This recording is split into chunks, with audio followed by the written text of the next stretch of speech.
Assalamualaikum warahmatullahi wabarakatuh. Perkenalkan, nama saya Nur Asmiha Kamaludin dengan NIM A321220078. Di video kali ini saya akan membacakan hasil resume saya di pertemuan ke-6 dengan mata kuliah kriminologi yang diampu oleh Dr. Handes Hasdin SPD MPD, yang dimana itu membahas dua tema. Yang pertama itu ada hubungan wanita dengan kejahatan, yang kedua hubungan umur dengan kejahatan.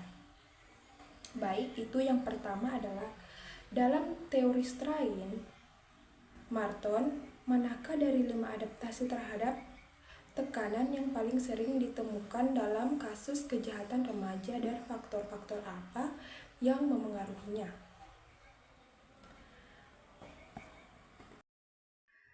Dalam kasus kejahatan remaja, adaptasi yang paling sering ditemukan adalah inovasi, di mana remaja menerima tujuan sosial, misalnya kejayaan atau status. Tetapi penggunaan cara-cara yang tidak sah seperti pencurian, perampokan, atau penipuan untuk mencapainya. Faktor yang memengaruhi terkait ekonomi, lingkungan sosial, kurangnya kesempatan pendidikan dan pekerjaan, pengaruh teman sebaya, ketidakhadiran figur otoritatif, tekanan budaya terhadap kesuksesan. Yang kedua, mengapa pada umur remaja kejahatan meningkat? Tingkat kejahatan meningkat pada usia remaja karena berbagai faktor biologis, psikologis, dan sosial. Yang pertama, perubahan biologis dan psikologis. Yang kedua, pengaruh sosial dan lingkungan. Yang ketiga, faktor ekonomi dan pendidikan.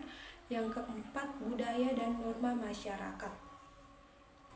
Dan yang ketiga, sejauh mana kebijakan pemindahan berbeda antara remaja dan orang dewasa dalam sistem peradilan pidana, dan bagaimana hal ini memengaruhi tingkat kejahatan berdasarkan umur.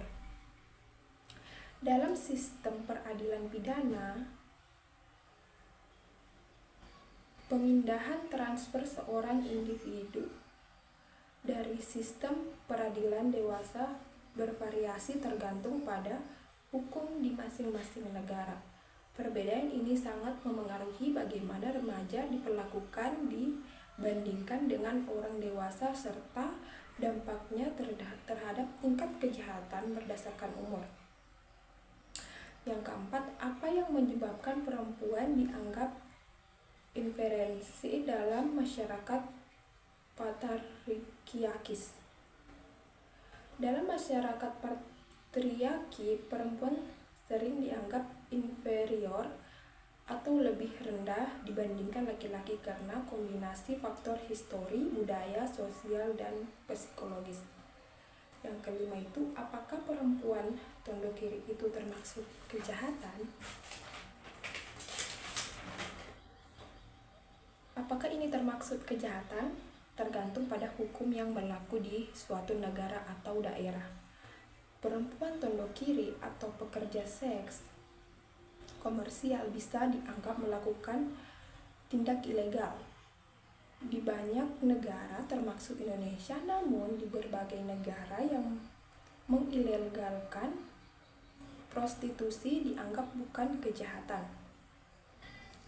Yang keenam itu, dalam kasus di mana wanita menjadi pelaku kejahatan, sejauh mana pengalaman trauma masa lalu memengaruhi tindakan kriminal mereka dan bagaimana pendekatan rehabilitas yang dapat diterapkan. Oke, pengalaman trauma masa lalu memiliki pengaruh yang sangat signifikan terhadap keterlibatan perempuan dalam tindak kriminal. Banyak peneliti menunjukkan bahwa perempuan pelaku kejahatan seringkali memiliki sejarah trauma seperti pelecehan seksual, kekerasan rumah tangga, atau pengabaian di masa kecil. Oke, sekian resume dari saya. Terima kasih.